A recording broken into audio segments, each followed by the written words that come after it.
বিসমিল্লাহির রহমানির রহিম। প্রিয় দেশবাসী ও আমার প্রবাসী ভাই বোনেরা, আমি একজন প্রবাসী রেভিডেন্ট যোদ্ধা। তাই আমি আজকে প্রবাসীদেরকে নিয়ে কিছু কথা, প্রবাস জীবনের কিছু স্মৃতি এবং জিয়াউর রহমানের আদর্শ গুণাবলী, আরব দেশগুলিতে শহীদ রাষ্ট্রপতি জিয়াউর রহমান এই আরব রাষ্ট্রনায়কদের সাথে কিভাবে সম্পর্ক গড়ে আমাদের সমবাজারকে চাঙ্গা করছে এবং আমাদের বিদেশে চাকরির পথ তৈরি করে দিছে শহীদ রাষ্ট্রপতি জিয়াউর রহমান। সেই বিষয়ে আমি কিছু কথা আজকে তুলে ধরব। প্রিয় বন্ধুগণ, কথা বলতে গেলে কথার ভুল ত্রুটি হবে। আমি কোনো লিখিত বক্তব্য দিচ্ছি না, আমি যতটুকু মনে পড়ব ততটুকুই কথা বলবো। এর মধ্যে ভুল ত্রুটি এরকম আমার দৃষ্টিতে দেখবেন। আমি 1985 সনে, তখন আমার বয়স 21-22 বছর হবে, প্রথম আমি প্রবাসে মিডল ইস্টে ইরাকে যাই। 2 বছরের কন্ট্রাক্টে জাপানিজ কোম্পানিতে ইরাকে আমার প্রবাস জীবন শুরু হয়। 1985 ডিসেম্বরে যাই এবং 1987 ডিসেম্বরের লাস্টে আমি দেশে আসি। এই যে মাঝখানে 2 বছর, এই 2 বছরের মধ্যে আমার শহীদ রাষ্ট্রপতি জিয়াউর রহমানের নিয়ে যে অভিজ্ঞতা, যে তার যে দূরদর্শিতা, একজন ছোট্ট বাংলাদেশের প্রেসিডেন্ট বড় বড় দেশের প্রেসিডেন্টকে সে তার দক্ষতা এবং তার কৌশল দিয়ে চিন্তায় ফেলে দিচ্ছে এবং আরব দেশের রাষ্ট্রনায়কদের সাথে কিভাবে বন্ধুত্ব তৈরি করছে তারই কিছু তথ্য আমি তুলে ধরব। শহীদ রাষ্ট্রপতি জিয়াউর রহমান যখন ইরাকের যুদ্ধ চলে, তখন সে ইরাকে যায়, প্রেসিডেন্ট সাদ্দাম হোসেনের সাথে আলোচনা করে এবং ইরানের প্রেসিডেন্ট আয়াতুল্লাহ খোমেনির সাথে আলোচনা করে বসরা নদী নিয়ে ইরানের যে যুদ্ধ চলছে, সেই যুদ্ধ কয়েক সপ্তাহ মাসের জন্য সে বন্ধ করে দেয়, স্থগিত করে দেয়।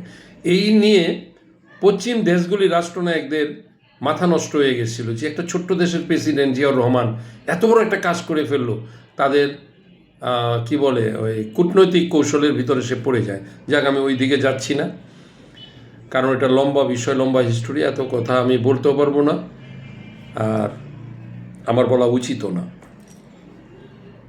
আমি যখন ইরাকিদের মুখে শুনতে পারি যে তোমাদের দেশের প্রেসিডেন্ট আইসা আমাদের যুদ্ধ বন্ধ করে দিয়েছিল, বলে জেন তোমাদের দেশের প্রেসিডেন্ট জিয়াউর রহমান অনেক ভালো। আজকে যে আমরা এই ফসল দিয়ে যে গম আমাদের দেশে চাষ হয়, সেই কলা কৌশল বুদ্ধিও তোমাদের প্রেসিডেন্ট জিয়াউর রহমান আমাদের প্রেসিডেন্ট সাদ্দাম হোসেনকে দিয়েছিল। সাদ্দাম হোসেনকে বলেছিল জিয়াউর রহমান, বন্ধু, তোমার দেশে লক্ষ লক্ষ একর জমি পড়ে আছে, এই লক্ষ লক্ষ একর জমি তুমি এমনিতেই ফেলে রাখছো। তুমি বাইরে থেকে গম ইম্পোর্ট করো, সবজি ইম্পোর্ট করো, ফল ফ্রুট ইম্পোর্ট করো, তোমার দেশেই তো এগুলি চাষাবাস করতে পারো। তখন জিয়াউর রহমান সাদ্দাম হোসেনকে এগ্রিকালচার কৌশলটা, বুদ্ধিটা তৈরি করে দেয়।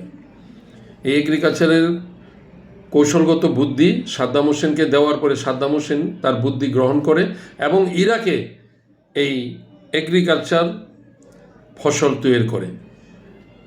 এগ্রিকালচারের যত যাবতীয় পদ্ধতি আছে সেগুলি ইরাকে চালু করে। ইরাক কিন্তু খাদ্য স্বয়ংসম্পূর্ণ হয়েছে এখন, শুধু তেলে না। ইরাকের প্রেসিডেন্ট সাদ্দাম হোসেন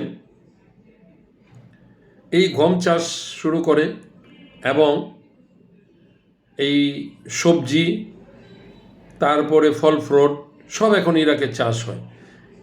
এবং সাদ্দাম হোসেন এমন বন্ধুত্ব আচরণ এবং বন্ধুত্ব প্রিয় সাদ্দাম হোসেনের সাথে আমাদের দেশের প্রেসিডেন্টের হয়ে যায়, তখন সাদ্দাম হোসেনকে সে রিকোয়েস্ট করে যে বন্ধু আমার দেশ থেকে কিছু লোক তোমার দেশে কাজে লাগাও, তোমার ফসলাদি করার জন্য, তোমার দেশে বিল্ডিংয়ের কাজ আছে, কানেকট্রেশনের কাজ আছে।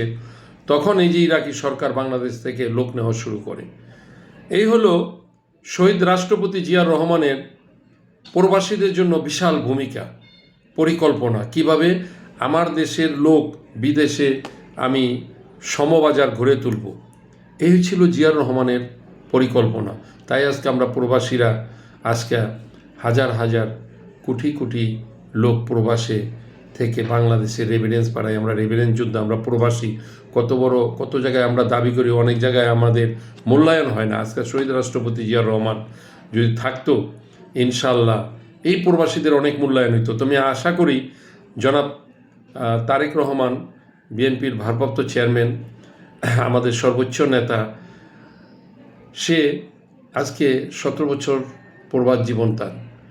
এই প্রবাস জীবনের কষ্ট বেদনা, আত্মীয় স্বজনের কষ্ট বেদনা, প্রবাসীদের মন মানসিকতা, আমি মনে করি আমাদের চেয়েও তার বেশি ধারণা আছে।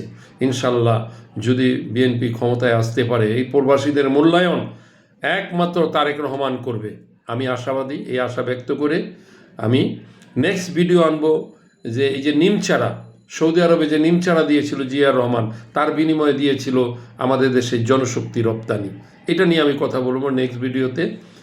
তো এখানেই আমি শুভেচ্ছা অভিনন্দন দিয়ে সবাইকে ধন্যবাদ দিয়ে শেষ করছি। আসসালামু আলাইকুম।